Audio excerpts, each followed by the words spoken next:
দেখুন বন্ধুরা, এই দেখো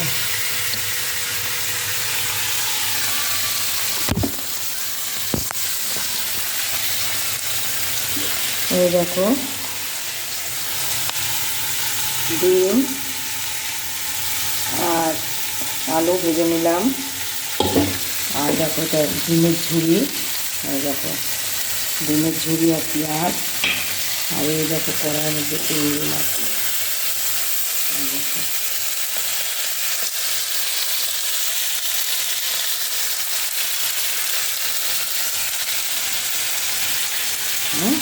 চিংড়ি মাছ, দেখো কত বড় বড় চিংড়িগুলো। এই চিংড়ি মাছ এরপরে আবার রান্না করব, তোমাদের দেখাবো।